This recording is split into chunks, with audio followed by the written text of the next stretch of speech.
The Russian community is marching on Lyubertsy, who is behind the pseudo-popular organization that did the dirty work for the security forces.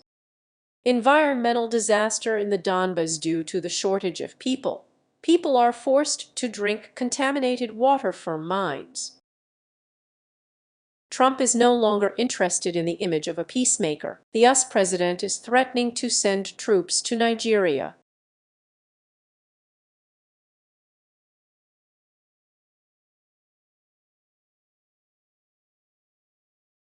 Monday, November 3rd, 1900 in Moscow. You are watching the Dozhd TV channel, an information program here and now. My name is Anna Mangat. Let's move on to the main events of today. So, the rate hike continues. The United States, as it turned out, has enough nuclear weapons to blow up the world 150 times. Donald Trump said in an interview with CBS, although it seems that 149 of them will not be needed, and accused Russia of China to conduct secret nuclear tests, quote, "It is impossible to know exactly where they are testing. They do it deep underground, where people cannot understand exactly what is happening during them," the US president said in an interview with himself with News. Russia has a lot of nuclear weapons, and China will have a lot. They have something, not very much, but... So why would we test our nuclear weapons? Well, because you need to see how it works. You know, this is really necessary. And the reason I'm talking about testing is because Russia has announced that it is going to conduct tests. If you noticed, North Korea is constantly conducting tests. Other countries are conducting tests. We are the only country that doesn't test, and I don't want us to be the only country that doesn't test nuclear weapons. According to Trump, the tests are indeed being conducted in both North Korea and Pakistan. We will talk about the secrecy surrounding the topic of nuclear arsenals with Pavel Podvig, the head of the Russian nuclear weapons project. Pavel, hello? Good evening. Well, all the time new details are now being revealed. To find out who is conducting secret nuclear tests, it seems that earlier people did not particularly like to talk about it publicly. Is everything really the way Donald Trump describes the situation? Well, as far as I can understand, after all, the American president continues to confuse nuclear tests a little bit as tests of nuclear warheads and nuclear tests in the sense of testing means of delivery of nuclear weapons because, well, if we are talking about means of delivery, that is, missiles and various cruise missiles and other exotic systems that Russia has tested here, then such tests really pass. As for the actual nuclear tests, here are the tests of nuclear explosive devices, then after, strictly speaking. After 2017 year, when North Korea tested its devices for the last time, no one conducts these tests. Although there is a nuance, as they say. The nuance is that the United States accused Russia of conducting very low-power tests, and not even tests, but conducting experiments that do not agree with their definition of a zero-power test.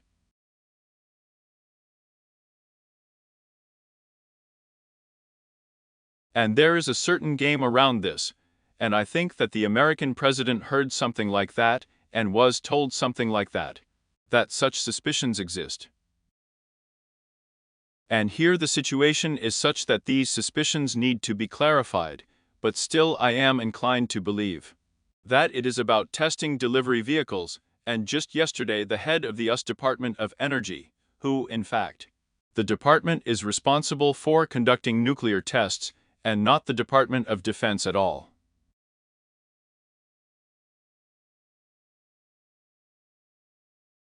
He said yesterday that no, we are not going to conduct tests as nuclear devices, we will conduct experiments that will allow us to find out everything we want to find out about our nuclear weapons. As for secret nuclear tests, can they really be so classified that they are not recorded by other countries? For example, it is the test of nuclear weapons that is apparently meant as charges and not as means of delivery. Well, this is where the confusion arises in the head of the President of the United States.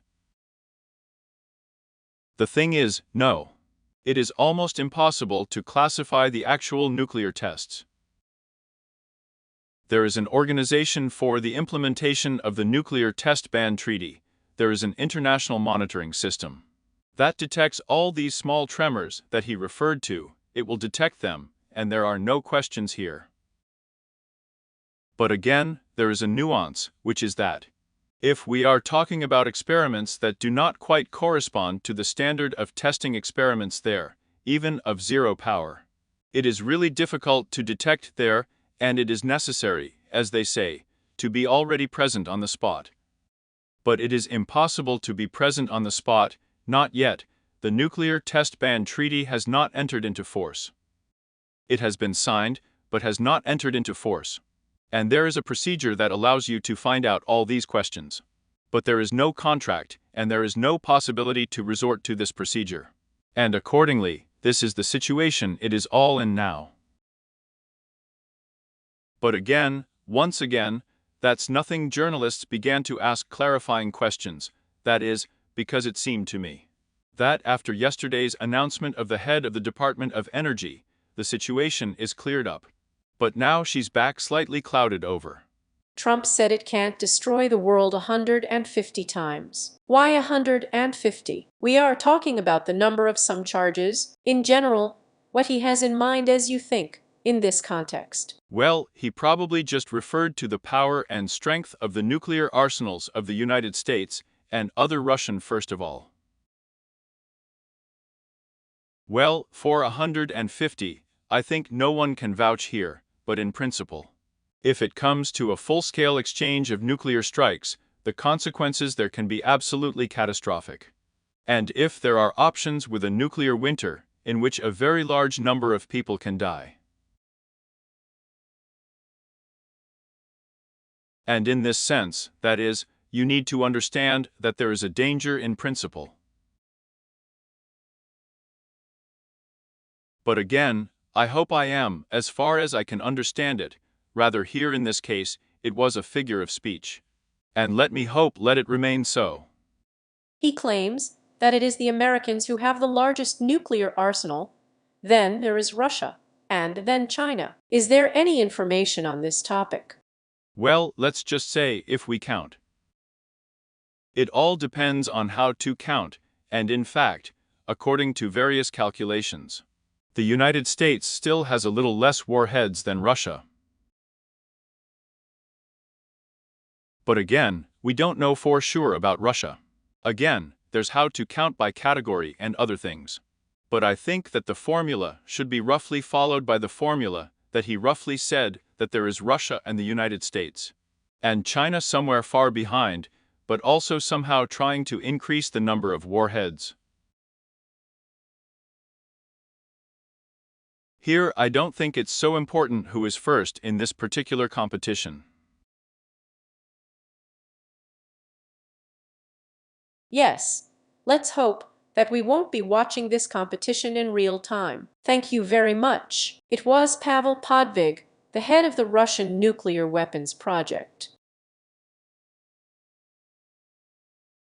The Russian army boasts of innovations. On the air of the TV channel Ministry of Defense Zvezda showed the stunning latest novelty of the front tank Hedgehog. The shaggy body kit of the tank, similar to the spikes of a hedgehog, is protection from drones. The shell is made of metal ropes. The drone, according to the engineer's idea, should get stuck in these ropes, and then the warhead will not work. Military analyst N. Matveev writes that such armor can briefly prolong the life of the car, but the tank remains vulnerable to drones. To quote, "It helps to survive the first shock and to drive a little further, but drones still even dismantled barns." End quote. The Telegram already publishes a video of the defeat of tanks equipped like this. The Hedgehog replaced the Mango of the previous such amateur development of Russian engineers. His appearance at the front became known in the spring of the 24th year. Then, the T-72 tank with a hangar-like structure above the construction site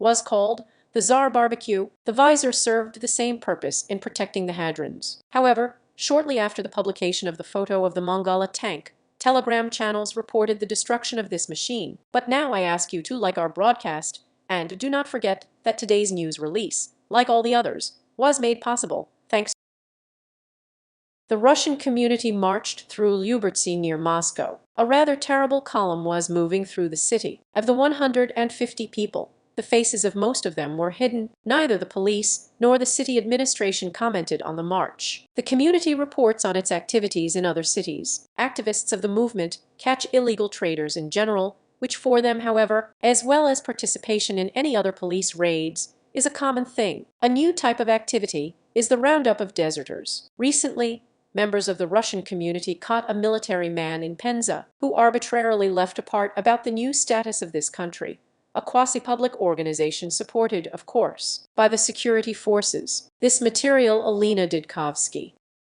If a friend came out the way, if a friend came out the way, the road is more fun. Without friends, I'm a little bit. Without friends, I'm a little bit, but with friends. Lyubertsy is a march of the far-right organization Russian community. A long column of people in dark clothes and masks. According to the Telegram channel My Lyubertsy, about 140 people participated in the march. And all four. In the Russian communication itself, the procession was characterized as follows: they stand, quote, on guard of the safety of citizens. Lyubertsy borders on Kotelniki, where an ethno-enclave has actually been formed by the efforts of migrant workers.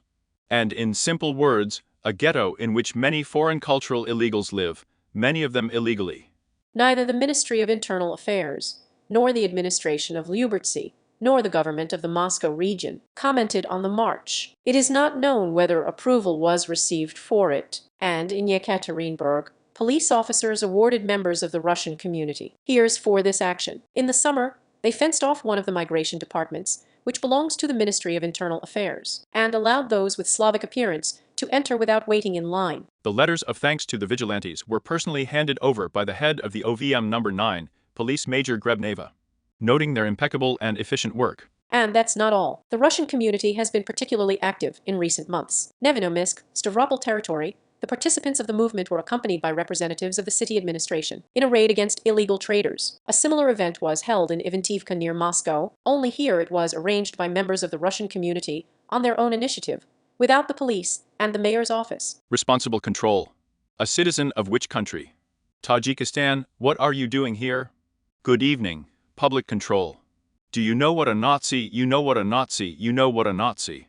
I said I was Russian. Members of the Russian community independently, as they believe, identified violations, called the police, but no one came to the call. 6 catering outlets were checked. 3 of them were identified as foreign citizens who do not have the right to engage in this activity. Police officers were immediately called to the scene. A statement was written. Unfortunately, we faced the negligence of the law enforcement agencies of the city of Ivantivka. The Russian community movement is now in the news almost daily, but not so long ago, the movement did not exist. It was invented at the end of 2020th year. It became widely known about him after the beginning of a full-scale invasion of Ukraine in the 2020th year. The founders are Evgeny Chesnikov. He used to coordinate an anti-abortion movement called Pro-Life. Andriy Afanasyev. He worked on the TV channels Spaz and Tsargrad, as well as a former pro-government journalist, and ex-vice speaker of the Omsk City Council, Andriy Tkachuk. The Russian community is an informal community of Russian people who had gathered to help each other, that is, mutual aid, and the revival of its traditions of their cultural code of the Russian people. Therefore, the Russian community participates in police raids on migrants, LGBT communities and bars. He opposes abortion, writes denunciations of anti-Putin activists, and musicians opposed to the war. And it's not limited to that. Community members also organize lectures at schools and universities. It was recently at the Medical College of Nizhny Tagil. The Russian world. How do we survive and win? We have lost the concept of who is Russian. What is the Orthodox faith? What does it mean to love your parents?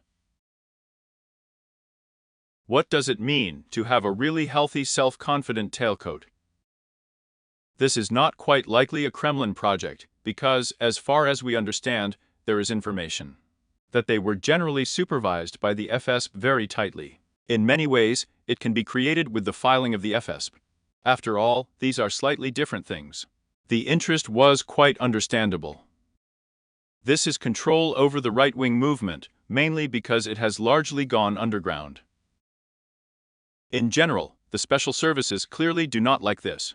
Journalists of independent publications have repeatedly written that Konstantin Malafeev, the founder of Tsargrad, is related to the Russian community. The movement denies this. I think he hiccups and jumps every time he hears about this connection, which is not really there. Arbsy writes that Malafeev at least participated in the creation of the Russian community, and at first financed the organization, and also, as the BBC Russian service drew attention to the new newspaper. The movement is being taken care of by the head of the investigative committee, Alexander Bastrikin. There is a feeling that, in any case, during the creation, at some early stage of the emergence of this movement, there was actually some directing and some attempts to help the creation. At the same time, this does not mean that this movement is no longer gaining its own strength. As far as it is clear now, it is more likely that the Russian community is already from Dreyfus, from the FSB, in some other direction closer to the Rock, which in general is a political actor. Patriarch Kirill is a political actor. Well, somehow in some way to Bastrikin, but again Bastrikin did not organize it. It's more like this situational patronage. Recently, the Russian community in Penza reported on the detention of a military man who voluntarily left a unit. Previously, similar actions in the movement were not reported. We express our great gratitude for such a find, which we have been looking for a year and a half. A man in Sochi. According to all the resolutions, he was wanted, no one could find him. The organization of the Russian community of the city of Penza did it literally in a day. Thanks, guys. This was criticized in some Z channels. Well, guys, while you were protecting good Russian people from migrant lawlessness, I was really ready to give my life for you. And now you are cosplaying the shopping mall, am I right? And then what, folks? Will you start cosplaying the right sector? Later, the Russian community deleted the video with the military in Penza. Whether the movement can get out of control of the Kremlin, experts say yes, but it's too early to talk about it. And with the Russian community of modern power, very close ideologically, and it seems that at the moment not too interested in the fact that this is a motion to suppress, rather the contrary, including, I have a feeling, that the Russian community is dissatisfied with the authorities. Previously, that's what really distinguished the nationalists of previous generations, that they were critical of the authorities. After all, this criticism was with this kind of extreme right-wing position. Let it seem to them that the authorities encourage migration too much. They would like not to encourage it, but they somehow criticize the authorities for something. In fact, the authorities themselves stand on these fascist positions. It is difficult to estimate how many people are in Russian communication. There is a branch in many, not only large cities. In the main contact group, there are more than 900,000 subscribers in total in all groups, including the main one. According to ARBC calculations, there are more than 2 million subscribers, and in internal chats. As the correspondent of RAIN was convinced, there are really a lot of applications for joining the organization. The Moscow court sent Irina Rudnitskaya, a social activist, to jail in the case of child trafficking. This is a strange case, about which very little is known. TASS, citing a source in the law enforcement agencies, writes that we are talking about a Moscow businessman and a mother, whose child could have been sold to another family. The figure of Rudnitskaya herself is also interesting. Prior to the criminal prosecution, Rudnitskaya was considered a long-time associate of the children's ombudsman, Maria Lvova-Belova. Rudnitskaya heads the public organization of the Commonwealth of Families, families with children, and socially vulnerable segments of the population. She has 12 children in her care from 2 to 17 years old. Among them, for example, a girl was taken out of Mariupol in the 22nd year. About it reports the Russian service BBC. In one of the interviews, Irina Rudnitskaya told about herself that she had gathered all the orphans of Ruza and also admitted that she had passed the Chechen company by asking to volunteer there. The family also Rudniki, the Russian machine, ombudsman for children of Maria Lvova, clean, defined and summer. The 22nd year, removed from Mariupol, teenager Bogdan Ermohina. He came to Russia with his friend Filipa Golovnya, who was later taken into custody by Lvova-Belova herself, and 29 other children, most of whom also came from Mariupol, where, as Lvova-Belova claimed, the Russian military, I quote, found them neglected. In March of the 23rd year, a 17-year-old boy, Bogdan, tried to escape from a foster family, but he was detained near the borders of Ukraine and Belarus. The security forces returned him to the Rudnitskys, and in April of the 23rd year, Irina Rudnitskaya starred together with the teenager in 2 stories on NTV and Russia 1 TV channels. She said that Ukrainian activists allegedly forced him to flee Russia. In the 23rd year, he was issued a summons to the army. After that, Yermokin recorded an appeal to the president of Ukraine, Vladimir Zelensky, in which he asks to return him to his homeland. In November of the same year, on the day of his coming of age, Ermokin was returned to Ukraine, where his cousin lives. Another arrest of street musicians who performed in support of the Stop Time group, a very young singer from Perm, and Ekaterina Romanova, who organized a solidarity concert with the St. Petersburg musicians. They were arrested for 7 days. This was reported by the media. Romanova's arrest was ordered according to the protocol on refusal of drug testing, although initially a whole pack of protocols were drawn up for her, including, for example, charges of organizing mass stay of citizens in a public place. On October 22nd, Romanova held a concert in support of Stop Time on the square near the Perm Drama Theatre. Then the security forces were in the crowd, who promptly wrote a denunciation. On the 1st of November, another concert was scheduled, but it was cancelled, and on the same day Ekaterina was detained. The Stop Time group is also supported by veterans of the rock scene. Yuri Shevchuk, who is banned from performing in Russia, gave a concert in London on October 30th. He dedicated one of the songs to the arrested musicians. This song is dedicated to the Stop Mystery Band.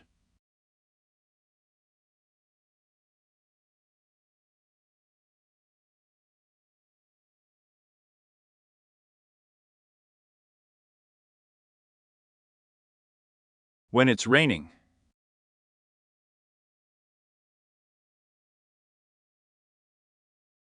Ecological catastrophe. In the occupied east of Ukraine, people in the Donbas are given, as they say, mine water because of the growing shortage. In the occupied areas of the Luhansk region, groundwater is washing away entire settlements. The problem has been in the problem for months and even a year, but there is no solution. The Russian authorities, who are so eager to liberate these territories, are not at all interested in the environmental situation. Their now methane gas, dangerous for health, is rising from the mines. Let's discuss what's going on there. Let's talk about this with Pavel Lisiansky, Doctor of Philosophy and Political Sciences, Director of the Institute for Strategic Studies and Security, and former Director of the mine. Hello, Pavel. Yes, hello.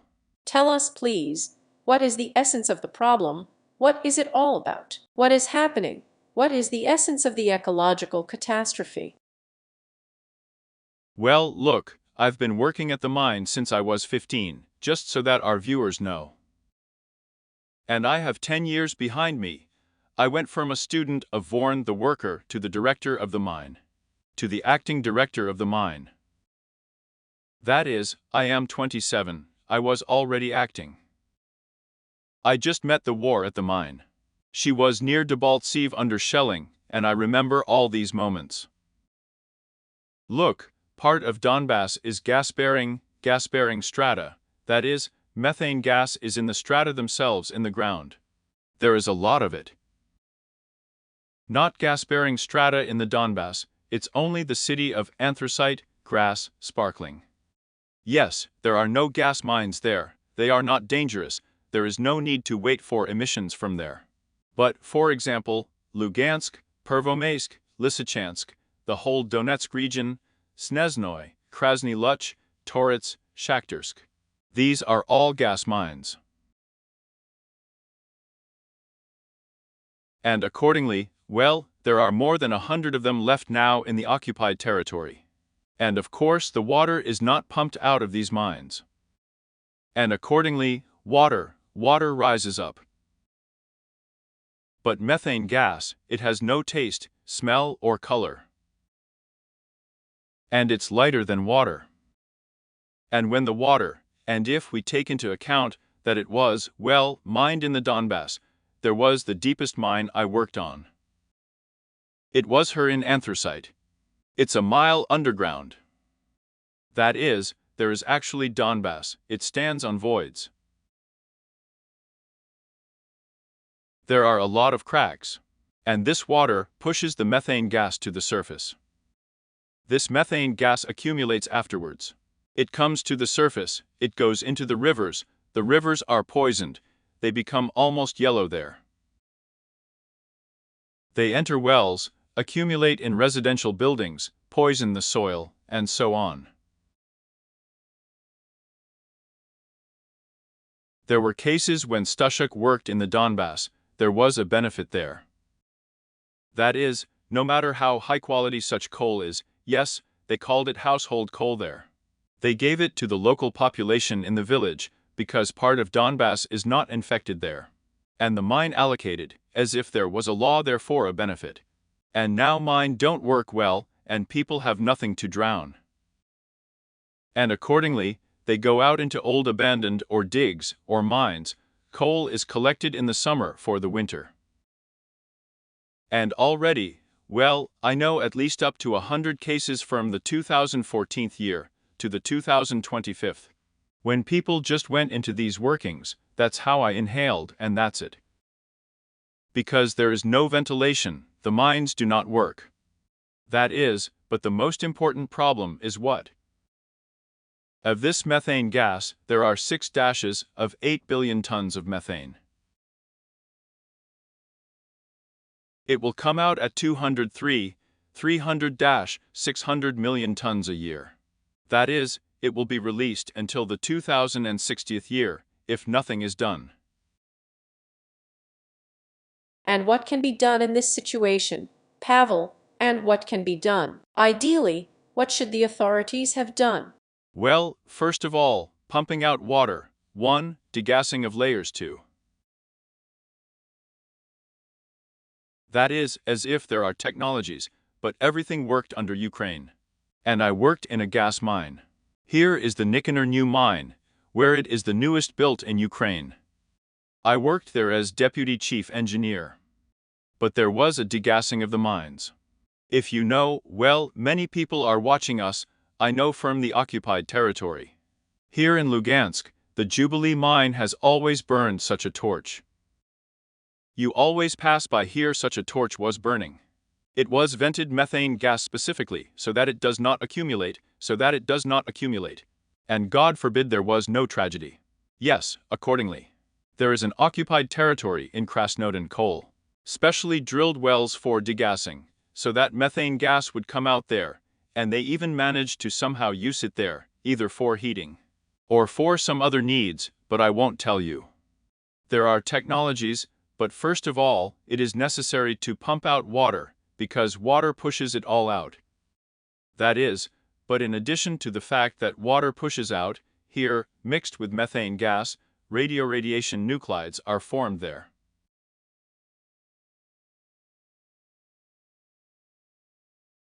That is, in the 70s, at the Yunkom mine, it is Yenikiva, it is abandoned. There was a nuclear explosion. It was the Soviet authorities who allegedly conducted tests.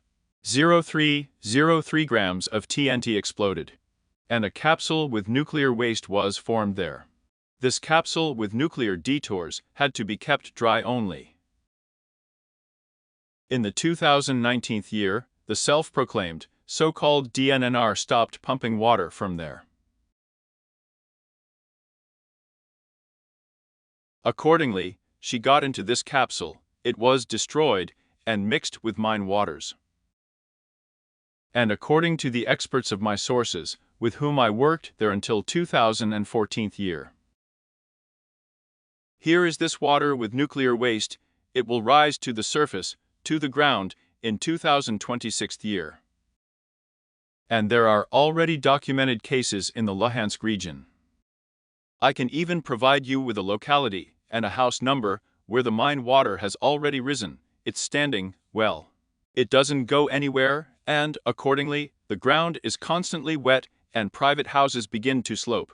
That is, the houses are actually there, but they will fail, because the ground is wet and there is nothing to stand on. Do you understand?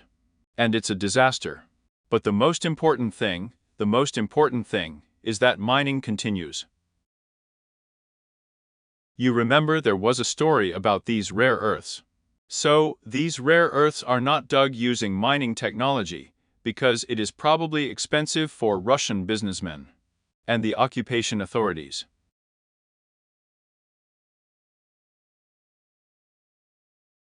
And they do it with an excavator. Scooping, respectively, and thus further violating geology. Tectonic cracks are formed. There is such a term as disjunctive mining and geological disturbances. And accordingly, these reservoirs, I'm sure you talked about the problems of water in the Donbas. You have seen how over the months there the reservoir simply disappeared. It didn't dry out. It just went into these cracks and mixed with the mine waters. Therefore, it is not a question of there being no precipitation or drought. It is a matter of mining going on there, and thus the territory becomes uninhabitable. But in addition, if such an amount of methane gas comes to the surface, for example in Gorlovka. In Gorlovka now, at the moment, well, a week ago at least, there was an excess concentration of methane gas in the basement. At a concentration of 5% methane gas explodes on its own. And if you look at the open statistics of the Ministry of Emergency Situations of the DPI, you will see that they have more frequent cases of explosion, as they say, of household gas in homes. But explosions of household gas in houses for some reason only in those territories where there are gas-bearing layers. There are none in anthracite, browse, or pearl barley. The most unpleasant thing in this situation, Pavel, is that it is absolutely unclear who to turn to here. It is pointless to turn to the DPIA authorities, that is, only if some mass company forces the Russian authorities to somehow bring the DPI authorities to justice. But I don't really believe in it. Of course, the scale of potential environmental hazards that you describe is much greater than even one could imagine. Thank you very much. It was Pavel Lisiansky, PhD in Political Sciences, Director of the Institute for Strategic Studies and Security, formerly Director of the Mine. But now, we will stop for a short advertisement. But before that I want Chechnya called the Jews enemies of Allah, who created atheism. During the talk show The History of the Chechen War and Peace in the Chtr Grozny, he said, there has long been the enemies of Allah, the Jews, the resulting currents, such as atheism, and it doesn't matter where it happens, in the Arab world or in Europe. There are pseudo-Orientalists everywhere who spread lies." End quote. The chief rabbi of Russia, Berl Lazar, in response, accused him of violating interfaith peace. After that, Mufti Meziev explained his position. By the will of Allah Almighty, by the grace of Allah Almighty, with the help of Allah Almighty, we counteract and fight against all evil spirits. Evil, which we call Satanism, secularism, Zionism, and the like for Nazism, including the 20th of October, was our transfer, which is directed against atheists, not just atheists. And those dirty atheists who spread evil slander God, Allah, vicious talking dirty on Prophet Muhammad, and on all the prophets do not recognize nothing.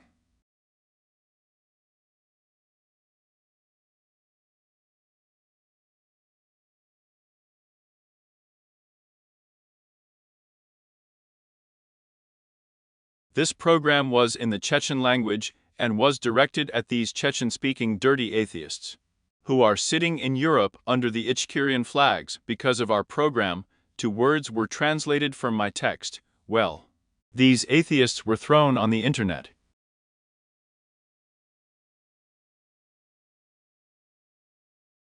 What the chief rabbi of Russia, Berl Lazar, reacted to. It is clear that he is following their speeches. This publication was made by Ukrainian satanists and these atheists, so he uses and relies on, if he relies on their translation, and then makes a statement, then this means his problem, a big problem. However, the federations of Jewish communities did not accept this explanation. The press secretary of the Federation of Jewish Communities, Boris Gorina, replied, and I quote, Mr. Salah Jemazev said that the chief rabbi of Russia unreasonably accused him of anti-Semitism on the basis of an incorrect translation. But the fact is that this translation was published on the website of the Chechen state news agency Grozny Inform and disappeared from there, along with the video of the mentioned talk show, only after the publication in the media of the statement of the chief rabbi of Russia, whom Mr. Salah Hajimizev reproached for using allegedly unverified sources of information. Boris Gorin pointed out. In his opinion, a simple apology in such a situation would look more convincing than references to an allegedly incorrect translation. Moreover, Mr. Mezhev has not yet given an exact translation of his words about the Jews.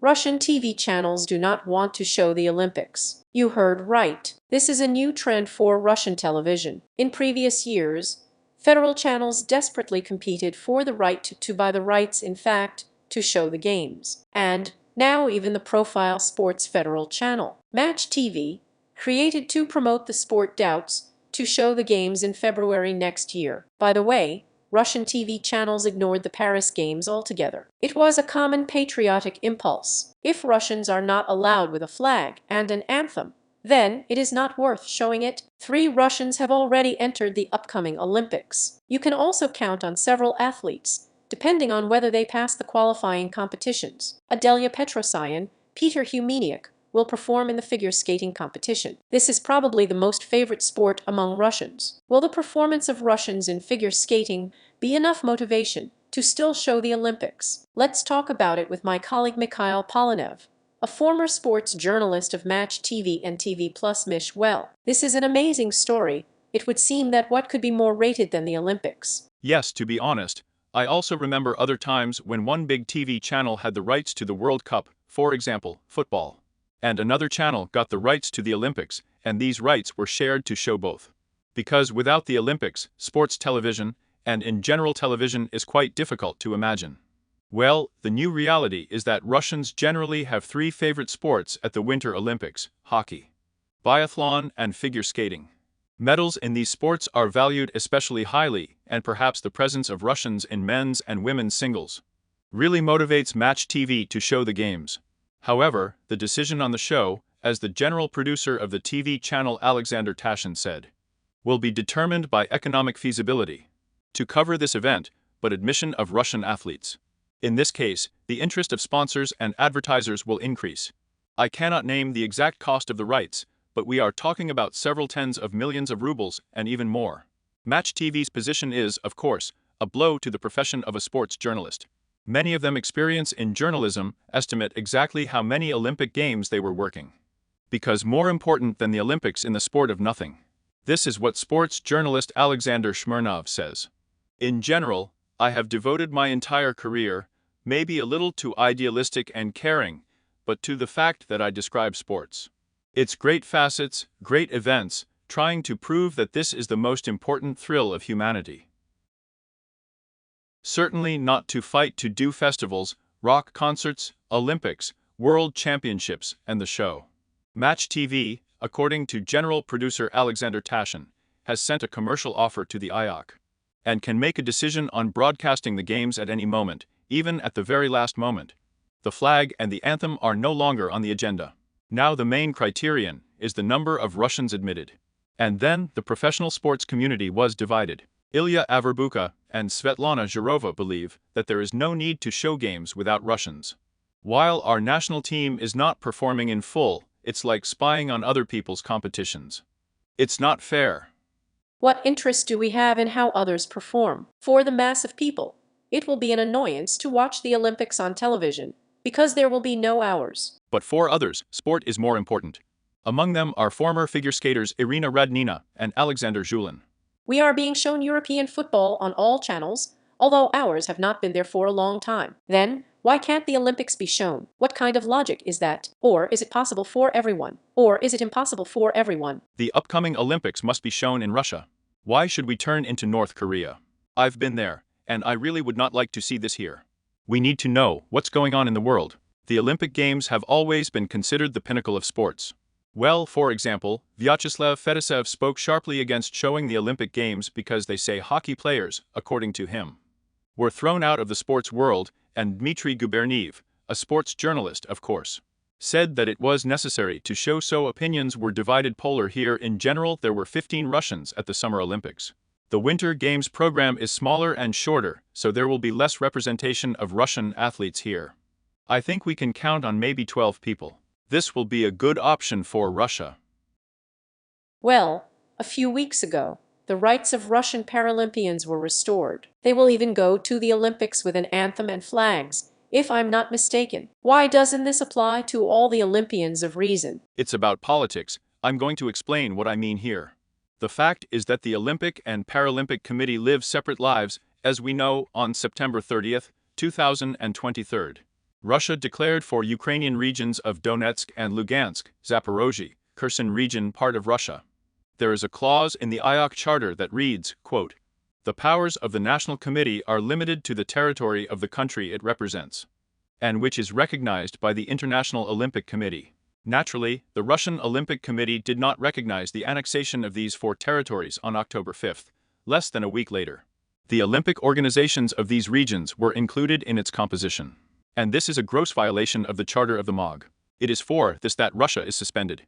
But the Paralympic Committee of the occupied territory did not take part in its composition. And that's why Therefore, he was reinstated, and Russian athletes with disabilities will go to Milan with a flag and an anthem. But there is another argument that is used against showing the Olympic Games in Russia: concern for the moral health of Russians. Vyacheslav Volodin called the opening ceremony of the Olympic Games in Paris last year a disgrace. And now propaganda for some reason is sure that the opening in Milan will be shocking, and just in case it is better not to show it.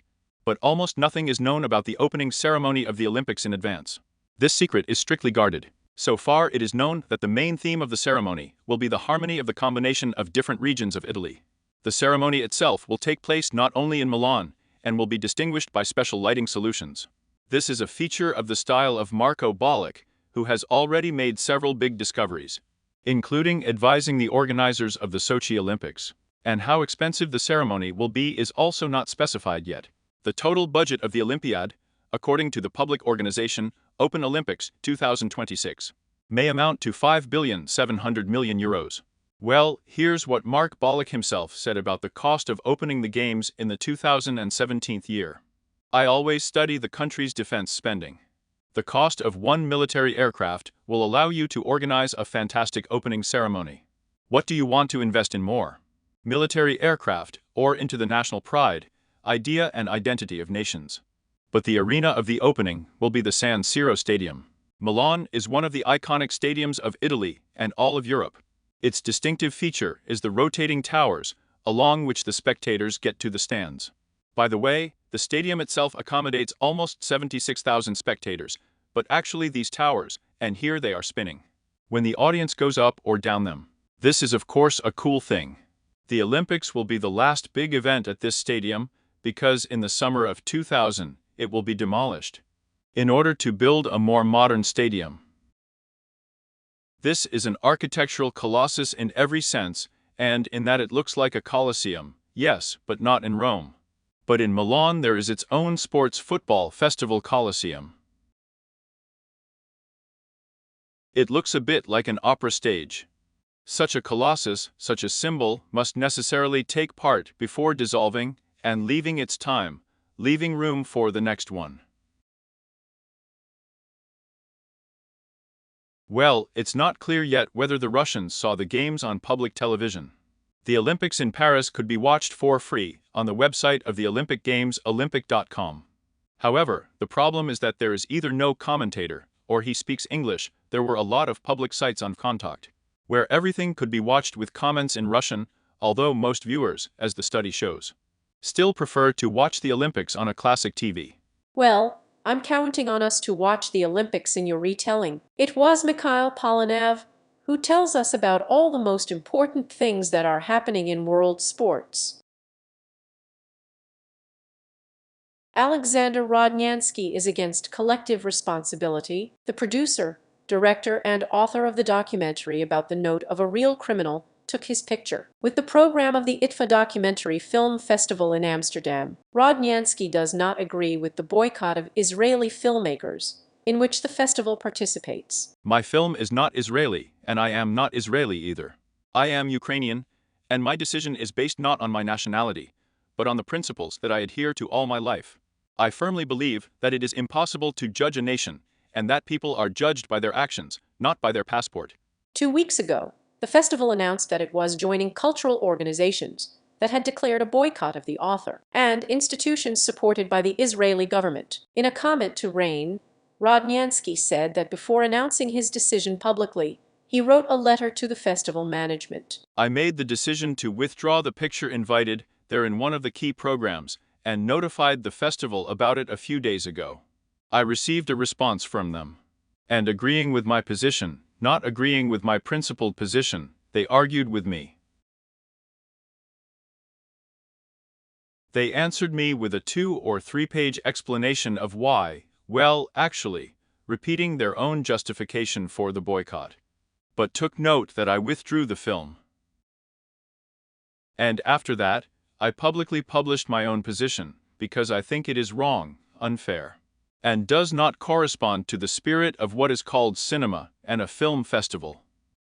Among the Israeli directors who will not be represented at the festival as a result of the decision of its leadership, for example, Mikhail Weitz, she is the author of one of the most high-profile films of recent years, criticizing the policy of the State of Israel. The picture Blue Box of the 21st year tells about the history of the creation of Israel through the prism of the Weiss family, and her grandfather developed a plan for the resettlement of Palestinians. And Rodniansky gives examples of other Israeli directors who do more with their films to fight the Israeli authorities than the leadership of the Amsterdam Festival for sure. About 90, well, I wouldn't be lying if I said 9% of Israeli filmmakers are harsh critics of the policies of their own government, army and state. The most famous Israeli films that are in the gaming segment, but such as The Waltz of Bashir Maria Foman or Lebanon, and The Foxtrot of Samuel Maus or Synonyms, The Knee of a Head, and Yes to Davalopida. I named only the films winners of the Cannes Venice and Berlin Film Festival, nominated for an Oscar or winning the Golden Globe. That is, absolute such as the leaders of the world copyright. They are famous for their sharp stance, sharp in relation primarily to the policy of their own government. While they are made with the support of money from their own public funds, not Israeli or state money distributed, which is very important, by independent commissions.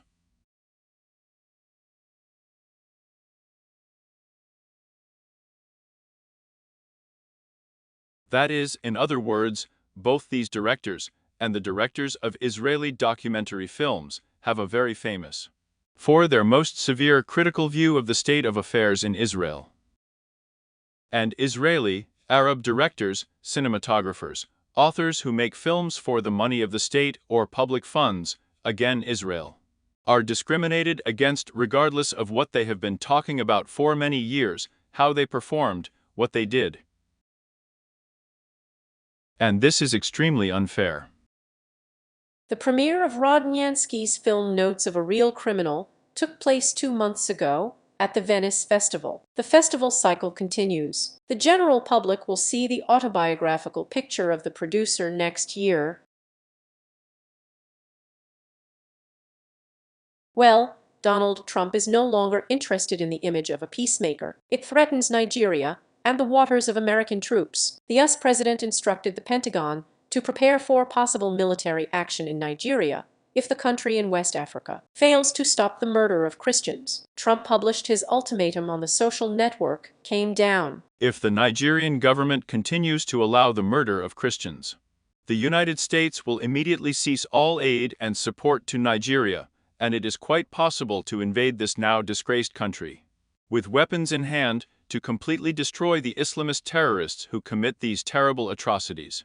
Trump wants to fight the rebels, who, in his opinion, commit mass murders on religious grounds. And the US president calls them so scumbags terrorists who attack our dear Christians. End quote. Reuters writes that the Islamist armed group Boko Haram has recently repeatedly attacked the northeast of Nigeria, but according to human rights activists, there is no reason to believe that Christians in Nigeria are killed more often than, for example, Muslims. On average, the number of victims of violence among representatives of both religions is the same. The Nigerian authorities also insist the militants pose a threat to the security of Nigerians of all faiths. Well, Irina Filatova and an African historian, associate professor at the University of Cape Town, join us. Hello, good afternoon. Hello, is the situation in Nigeria really so monstrous, and Christians are in great danger? Do you think some kind of military invasion by the United States can help in this situation? Well, Nigeria is really quite bad with crime. This applies not only to Islamist groups that really attack Christians, but also to Muslims in general. This applies to this country. As for terrorist groups, here are the two largest of them: Boko Haram, which mainly opposes the Christian education of children,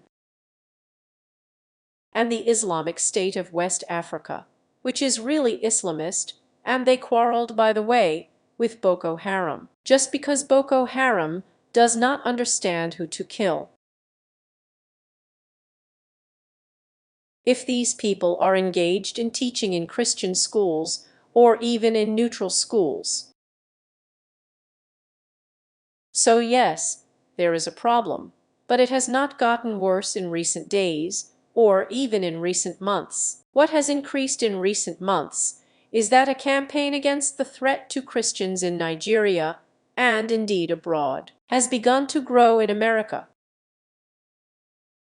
Regarding Nigeria, there was information that 33 leaders of right-wing Christian organizations appealed to Trump so that he would know that he was finally doing what we are in Nigeria.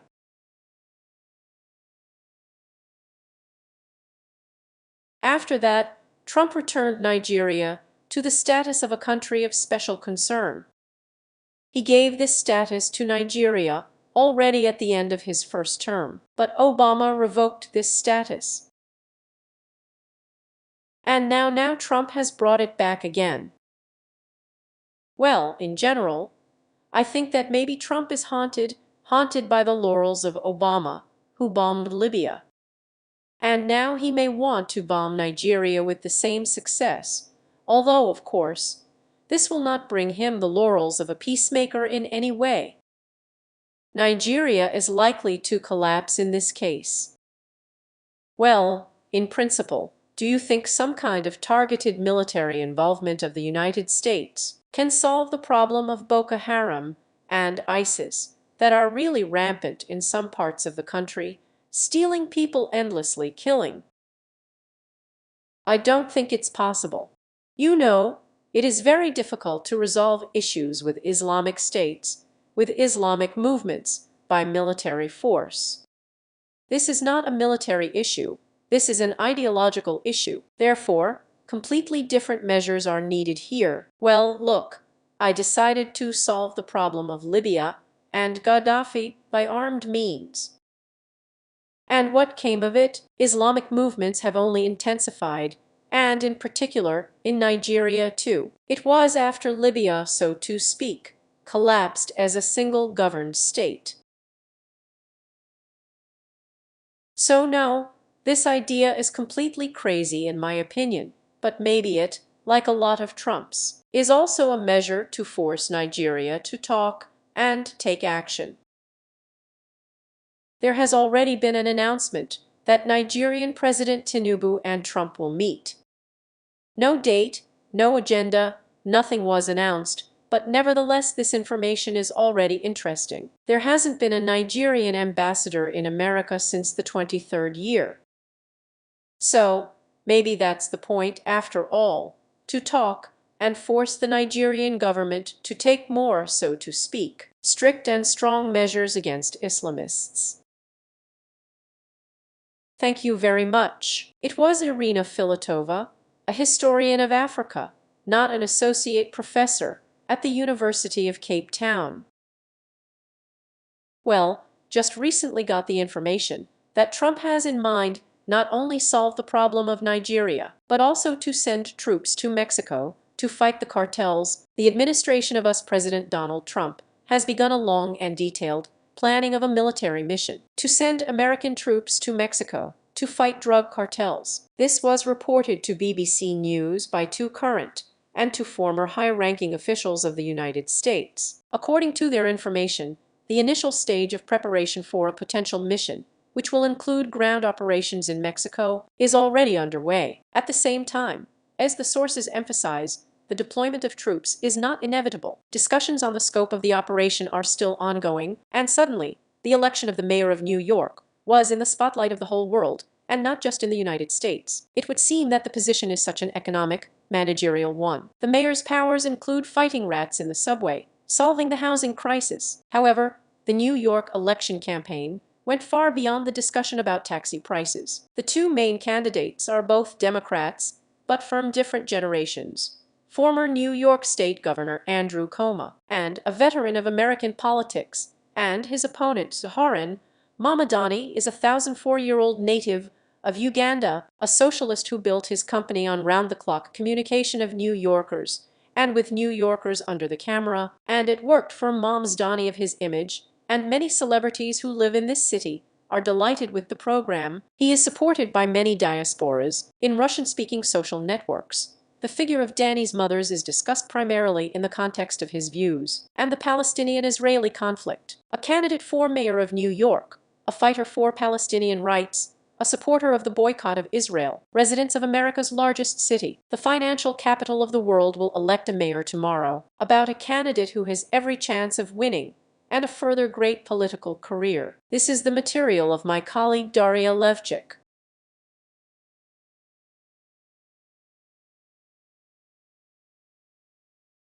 There is something special in this hall today: strength. The power of hundreds of thousands of New Yorkers, united by the desire to reimagine the possibilities of this city. New York is the showcase of the American dream and the heart of capitalism, but it was here that the socialist became the favorite of the mayoral race. 34-year-old Zohran Mamdani, the son of immigrants, Muslim, leftist activist, and former hip-hop artist. He promises cheap apartments, free buses, affordable education, and health care. His supporters call it justice and a symbol of a new policy, while his opponents call it utopia and dangerous populism. And now, standing on the threshold of the return of this city, from corrupt politicians and billionaires who sponsor. Let's shout so loudly that my opponent Andrew Cuomo can hear us in his apartment for $8,000 a month. Mamdani says she represents the working class of New York. He is an immigrant from Uganda. His father is a professor at Columbia University. His mother is a famous director and Oscar nominee. Mamdani was educated at a prestigious school and came to politics from a university environment. I think the most important thing is to be honest. I have always openly talked about how I grew up and that the successes of my parents in science and cinema gave me the childhood that every New York City should have. I live in a one-room apartment and pay about $2,250 a month for it. I don't have a car. I take the subway every day. Zohran Mamdani came to New York with his parents when he was 7 years old. He studied at an elite high school at a prestigious humanitarian university. He came because his father Mahmoud Mamdani was called to teach. He is a professor at Columbia University. They own real estate in Uganda, where they have a big house, so it's hard to call Zohran Mamdani a representative of such a working class. His mother presented her films at major international film festivals, including and at the Cannes Film Festival. She received many awards. Zohran Mamdani focused on a simple idea: New York has become too expensive for its residents, and it worked. That's what we stand for, friends. We will freeze the rent for more than 2 million tenants with regulated fees and direct all available resources to housing construction. For those who need it, we will cancel the fare on all bus routes and make sure that the slowest buses in the country move freely and quickly around the city. And we will create a system of universal child care for parents for free. There is a lot of left-wing populism in his program, a lot of promises that he will not be able to fulfill. I understand the New Yorkers who vote to fix this so that the rent does not increase every year. This is a socialist measure and not a very good one, but I understand why the mayoral candidate is proposing it. The Democratic Party is cautiously watching Mamdani's company, but veteran American politician Bernie Sanders supports and predicts success for the young socialist. As a result, if you win, you will have a huge responsibility to show the world and the whole country that our value system is able to manage effectively, fight for justice, and build a better world for everyone, not just for 1%. While the Democrats are confused, the Republican hawks of the White House have already dubbed Mamdani mad communists from the security. His potential victory is called proof that the Democratic Party has lost touch with reality and is moving further to the left. It's amazing that this leader and all the other Democrats are willing to share responsibility for the consequences of what they are doing. To America's largest city. Every journalist in this room should personally ask every Democrat in Congress if he also agrees with this Marxist agenda. Zarin Madani is a 34-year-old socialist. A communist, not a socialist, a communist, but much worse than a socialist. Many compare it to your left-hand version. Charismatic, breaking old rules. What do you think about it? Well, I think I'm a lot more attractive, right? Trump has broken his promise to Americans. A promise to fight for the working class against the rising cost of living. Over the past 9 months, we have witnessed the largest redistribution of wealth in history, from the poor to the rich. Because of Trump's corruption, children will go to bed hungry, the sick will die without help. No matter how you look at it, our life has become worse in all respects. Madani's economic proposals are absolutely contrary to the ideas of the Republican Party, which believes that if a person acts according to the law and earns billions of dollars, then there is nothing wrong with it, and vice versa. Everyone should strive for it. An important part of Mamdani's political biography is his position on the Palestinian-Israeli conflict. He calls the actions of the Israeli government in Gaza genocide, demands the arrest of Benjamin Netanyahu, and supports the BDS movement, boycott, isolation, and sanctions, a radical method of pressure on Israel. The dream of every Muslim is to be treated the same as any other New Yorker. But for too long, we have been asked to be content with little. We won't let it happen again.